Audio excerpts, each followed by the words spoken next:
All right, so welcome to week one. This is one of your lectures for week one. It wasn't my intention to do the interviews this early in the course, but I feel like as this course unfolds and as I have interaction with leaders, if there's a story that's being told that I feel like you would be beneficial for you to hear, then I'm going to do these and insert them into the lecture. So this is going to be a part of the lecture series for this week, and one of the pieces that you'll respond on for your response in this class. And so this is my friend, Pastor Brett Doninger. Pastor Brett and I have been friends for about 20 years now. He started out as my children's pastor when we were in Clarksville First Church of the Nazarene, and then we were on staff together there at Clarksville First for a number of years. Have stayed in close contact, and I'm with him this week speaking in his church. And Pastor Brett and I have much of the similar stories that you're going to hear as I kind of talk you through about my experience at Clarksville First. And so we've been informed by a certain context of church that has been given different kinds of expressions in where I've been in Tennessee, where he's been in New Jersey, and now in Evansville, Indiana. And as we were talking this morning, and as I begin to hear the ways in which he's exploring his missional call in Evansville, I thought to myself, this is a story that our students need to hear, that as you explore some of the opportunities you're going to be afforded as you move into churches, or maybe that you're in the church that you're at right now, and you begin to think about, what does it look like for me to be missional in this community? I thought it'd be beneficial for you to hear some of the stories that have shaped and formed the Evansville Grace story here, and get a chance to hear from this leader. So, that being said, I want to ask Pastor Brett to share with us. You remember that Wednesday is your missional context essay, so I wanted him first respond, what is his missional context? And that is the area that he finds himself, the community that he finds himself, but also the church as well. So I'm going to give him just a few minutes to just share with us a little bit about the context that he finds himself in as he's leading his church. Well, as Pastor Jeff said, I was in, sorry, Pastor Jeff, was that a... That's fine, you're good, you're good. I grew up in Evansville, Indiana. We are in southern Indiana. It's a town of about 150,000, greater metropolitan area, maybe 200,000, and we draw about 1 million people in. We're the retail social hub of the area. It's a place I grew up in. I left for 15 years and came back as a senior pastor to Grace Church of the Nazarene. It was my first time as a senior pastor. I spent the first few years trying to figure out how that is, and I'm still working on that, but was really focused on getting to know the people. Then spent the next couple of years trying to figure out how to grow the church, because that's what you do when you're in a church. You got to get bigger, and I came from larger churches and dynamic ministries and multi-staff, and it was only a matter of time before we did that here at Grace. But we've had some small growth, but we're a church that averages about 65 on Sundays, and that's who we are. It may change in the future, but that's who we are. About 4 years ago, Yeah, no, that's fine. Okay. Yeah. About 4 years ago, something God moved within me, and I came to my congregation with a question, and that question was, if we closed our doors tomorrow, who outside this building would even realize we were gone? Because we had no footprint out in the community, very little. We did some help at a rescue mission here in town a little bit, but that was pretty much it. And so I called the church to a meeting. We gathered on a Saturday morning, and we just started making a list of issues that we saw in our community, things that we saw needed to be done. And we took that list, and for 2 weeks, we just prayed over that list to see, okay, God, where are you calling us into? Why are we here? What are we supposed to be doing? And there was a grade school that is just a quarter mile away from this church, and it became very clear that God was leading us down there. And so we started meeting and saying, what can we as a church do to help this grade school? And we contacted a couple of teachers to get some ideas on what we could do to help out a school. And we made a whole list of things, supporting, showing love to the teachers, buying school supplies, by providing breakfast packs for kids who didn't have breakfast and coming to school, just a whole lot of things. And I went down and I met with the principal, and I gave him our list and said, hey, would this be helpful if we did those things? And he looked at the list and said, yeah, and here's some more things we need help with. And so that kind of started a partnership between the two of us. We adopted them, and whenever they have an event, their PTA calls us and we provide volunteers for their event. We help out at trunk or treats and festivals and parties and all kinds of things. At the beginning of the school year, we buy school supplies for all the classrooms. At Christmas, we buy Christmas gifts for everybody, from the bus drivers to the cafeteria ladies to the principals, and we get them a gift. We adopt kids and buy Christmas presents for kids in impoverished families. And we just do as much as, and we take goodies in once a month for the teachers, and baked goods and that sort of thing, and are just developing a very good relationship with them. So that kind of got us started on this journey outside the four walls of Grace Church. There's two things that I want you to hear in what he just said as students in this class that are going to come back over and over again, is that you recognize that their journey into this missional endeavor within the community began as he brought the collective group together, and that they together brainstormed about what are the systemic issues or needs within the community. Too often we as pastors feel as though the pressure rests on us solely to dream the big dream, or to have the big idea, or to right the wrongs that are all around us, when in fact the people in our congregations or the people in our spheres of influence often have connections in the communities or see things that we don't even see. And so when we give them an opportunity to give expression to those things, then we often find ourselves entering into places that maybe we wouldn't have tended towards, but because of what our congregation knows their community, who sees it, who feels it, who swims in the water of the community, they understand what makes this community tick, and we need to listen more carefully. The other part of this, and I hope you understood this too, is that when he went to the school, he said, here's what we see, but what else, right? And so he doesn't just... Too often when churches attempt to begin to do missional ministry, they don what I call the Jesus cape. They swoop in and try to save the day. And too often that leaves us answering or dealing with problems and situations that the people that we're trying to help aren't even needing help with. And in fact, we can come with hunches or ideas or clues as to how we might help, but we've got to listen to the people on the ground. So you sit in front of a principal, you sit in front of a social worker, you sit in front of someone in the community that says, okay, here, I appreciate what you're saying here, but here's what we really need.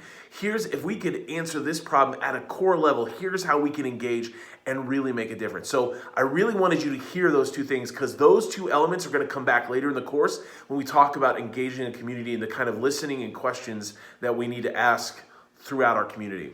Now, I also want to ask Pastor Brett. He is probably one of the most generous people I know in terms of his time and his non-competitive spirit when it comes to the churches in the community. Too often as pastors, we're driven by the building of our little kingdoms, right? And so what ends up happening is that churches are siloed from one another, when as a collective body of Christ, we can make a bigger difference as we come around and partner with one another. And I want Pastor Brett to share with you some of the collaboration that he has done and some of the circles that he stands in and partnerships that he's built in the time that he's been here to help sort of forge their way forward into this missional endeavor. The first time we tried to get to minister with others, a member of my church came and said that she had been attending a ecumenical Lenten service here on our side of town, and there were 5 churches, very diverse churches, a Roman Catholic, a couple of different Baptists, a Methodist, and a Disciples of Christ church. They've been gathering for a couple of decades during Lent on Wednesday nights, and the pastors would preach in each other's pulpits and share meals together, and just through Lent they would travel around to each different church on a Wednesday night, and I went and attended one of these, and after I attended it, I was just like, I want to be a part of this. And so I called and said, hey, can Grace Church join in this rotation? And they were like, yeah, come on in. And so we've been doing that for probably 7 years now. And have actually expanded into Advent as well. So we still come together and we worship together, and it's been just a wonderful thing because it has not always been like that. I remember growing up and in other areas that I have ministered in where not only did we not do things with churches of other denominations, we wouldn't do things with churches of our own denomination because we were fearful that some of our people would like that pastor better and would leave our congregation. So I had to get over that very quickly, but it's been wonderful. We're getting to know people and doing things with other churches. So that has led to some other opportunities. My son was involved in a disciple making group. It's called Chrysalis. There are different variations of it. That's the high school group. We have Trace Diaz and Walk to Emmaus for adults. And it is primarily lay-led, but they do have spiritual advisors, and their focus is doing 2 weekends a year to make disciples, to focus on reading your Bible and praying and going then and serving in your church, finding out what God has called you to do and go out and do that in your church. And so I saw the impact that it had on my son, and I wanted to be involved in that. And there are pastors from all sorts of denominations that are in support of this, and it takes a lot of pastors and a lot of volunteers. But we've got probably 5,000 or 6,000 people in this area who have been through this process, so there's a pretty good pool to draw from. And so that happens a couple of times a year, and I'm involved in that in different ways. And then some other things that we are doing with other people. Got the rescue mission. We got the rescue mission we've been involved in, yes. And then the feeding days the nonprofit days that you were just in this last week with the festival. Oh yeah, fall festival. Yeah, we have a big street festival every year that has shuts down a major street in our city for a week, and it has about 100,000 visitors every night, and there are I think 150 food booths that are by all sorts of churches and nonprofits, and it's all fatty, fair food, deep fried, and all that good stuff. But we live through it because it's just a week. But it'll raise funds anywhere from $15,000 to $30,000 for these different booths throughout the week. But it's and I've gone down and I help out Young Life. I've volunteered because my son was also involved in that, and I got into that and met the director, and we became good friends, and so we try to help Young Life out. And then one of the issues is like I guess everywhere in the United States, a lot of our churches are getting older and shrinking, and so one of the churches that we have been involved with during our Advent Lenten services, their congregation could no longer man this fall festival booth all week long, and so they contacted us to see if we'd be interested in providing volunteers. So we provide volunteers for one day of the festival, and then we split the profits on it. So it's been a benefit for both of us, but it's been a good thing. That's awesome. Yeah. One of the things he didn't mention is he actually takes that week off from the church. So he takes his vacation week to be missional in a community where the largest number of people come through the community. So he says, I'm going to take a week off from my church to be faithfully missional in my community. And so I think you kind of need to hear that that's what's at work. This is working its way throughout the whole of their church. It impacts the way that their worship leader lives. Their worship pastor, who is an incredibly gifted musician. I'm not overemphasizing. Like, he is an incredibly gifted musician and has the kind of capacity to lead worship at massive churches. And yet he feels called to this community. And not only does he feel called to this community, he's co-vocational, which means he's in the school teaching music. He's in high school, right? Yeah, middle school. Middle school. Music. He teaches music to middle schoolers, develops relationships with students across the board, and then also serves here at Grace Church as well. And so they're invested in their community. They're embedding themselves in the very dynamics of what it means to be a part of the Evansville community. And this ripples out into the lives of others. And I'm going to have him share one more story about a call that he received just recently, and how when you are attuning yourselves to missional opportunities, the Holy Spirit is active in this world. That's one of the things we want to understand in this course. The missional theology is not about the good ideas that we dream up, but about being attuned to the Spirit of God in those moments when He moves and how we respond to those moments when He moves. And I just wanted him to take a few moments and share with us just a little bit about a call that he received and how that has led into the movement towards a new bit of ministry that they're entering into. Just as a little bit of lead up to that, I've over the past year, I took a sabbatical last year that was life-changing and really changed my focus and really